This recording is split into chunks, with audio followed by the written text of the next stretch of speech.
Hi guys, welcome to our channel ఆస్ట్రేలియాలో అమ్మకుచ్చి. So ఇవాళ మన టాపిక్ ఏంటంటే అసలు ఆస్ట్రేలియాలో పార్ట్ టైం జాబ్ చేస్తూ ఎంత ఎర్న్ చేస్తారు. కొంతమంది ఏమనుకుంటారంటే అబ్రాడ్ వెళ్తారు కదా బాగా సంపాదిస్తారు లక్షల్లో అని కొంతమంది అనుకుంటే, ఇంకొంతమంది ఏమో అక్కడ ఏం సంపాదిస్తారు, ఖర్చుకు తగ్గ సంపాదనకు తగ్గ ఖర్చు ఉంటుంది అంటారు. సో ఇవాళ మనం చూద్దాము అసలు ఎంత సంపాదించవచ్చు, ఎంత సేవ్ చేయొచ్చు ఇక్కడ పార్ట్ టైం చేస్తూ అనేసి. అంతకంటే ముందు అసలు ఇక్కడ ఏమేం పార్ట్ టైమ్స్ అవైలబుల్గా ఉన్నాయి ఆస్ట్రేలియాలో చూద్దాము. ఇక్కడ వెయిటర్గా కానీ, assistant chef, store manager, store member, till operator and చాలామంది ఫ్యూయల్ స్టేషన్స్లో వర్క్ చేస్తారు. అండ్ కార్ వాషింగ్ జాబ్స్ ఉంటాయి. అండ్ ఇవన్నీ కాకుండా ఇక్కడ high paying part time jobs అంటే క్లీనింగ్ జాబ్స్ అండి. క్లీనింగ్ జాబ్స్ ఒకటి, కేర్ టేకర్ అంటే నార్మల్గా ఏజ్డ్ పీపుల్ ఉంటారు కదా, వాళ్ళకి కంప్లీట్ నైట్ కానీ లేకపోతే మార్నింగ్ కానీ సమ్ టైంలో వాళ్ళు కేర్ టేకర్స్ని తీసుకుంటారు. ఇక్కడ క్లీనింగ్ జాబ్కి care టేకర్కి minimum $40 to $42 per hour ఇస్తారండి, చాలా ఇస్తారు. అండ్ ఇక్కడ బేబీ సిట్టింగ్స్.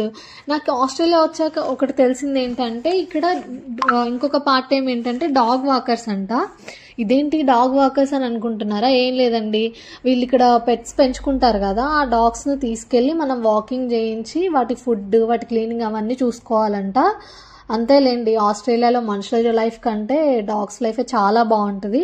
సరే, ఇప్పుడు అసలు మనం క్యాలిక్యులేట్ చేద్దాము అసలు ఎంత వస్తుంది అనేసి. సో ఇక్కడ వచ్చేసి మినిమం పే 15 ఉంటుందండి, 15 నుంచి start. So 15 per day 8 hours చేస్తాము. వీక్లీ ఒక 4 days చేసిన మంత్లీ ఎంత వస్తుంది అంటే 1,09,440 వస్తుంది. బికాజ్ ఇక్కడ డాలర్ రేట్ ఇవాళ 57 ఉంది కాబట్టి నేను 57తో క్యాలిక్యులేట్ చేశాను.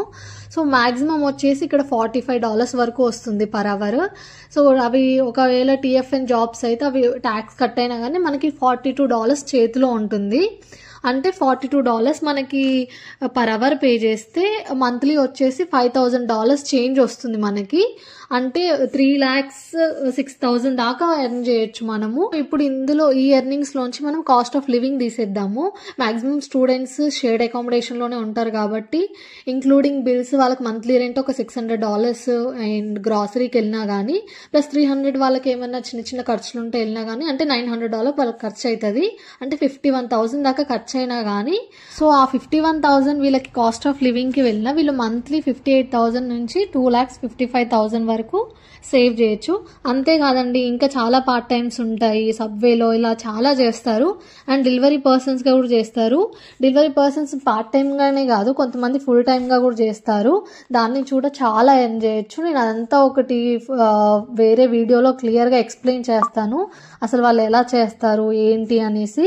అది లీగలా ఇల్లీగల్ ఇవి కూడా చెప్తాను నేను. ఇంకోటి ఏంటంటే నేను ఇదంతా బేసిక్ పే ఎంత ఉంటుంది, మాక్సిమం పే ఎంత ఉంటుంది, ఎన్ని అవర్స్ చేస్తారు అనేసి నార్మల్గా అప్రాక్సిమేట్గా చేశాను.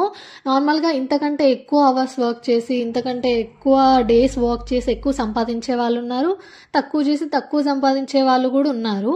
సో ఎక్కడైనా ఈ మన ఆస్ట్రేలియా ఒకటే కాదండి, యుఎస్ కానీ కెనడా కానీ ఇంకెక్కడైనా కానీ మనం ఎంత కష్టపడి వర్క్ చేస్తే అంత ఎక్కువ సంపాదించవచ్చు. అండ్ ఖర్చులు మనం చూసి పెట్టుకుంటే ఎక్కువ అమౌంట్ మిగులుతుంది, సేవింగ్స్లో ఎక్కువ ఉంటాయి. ఈ వీడియో కనుక మీకు ఇన్ఫర్మేటివ్గా అనిపిస్తే please like, share and subscribe to my channel ఆస్ట్రేలియాలో అమ్మకుచ్చి. Thanks for watching.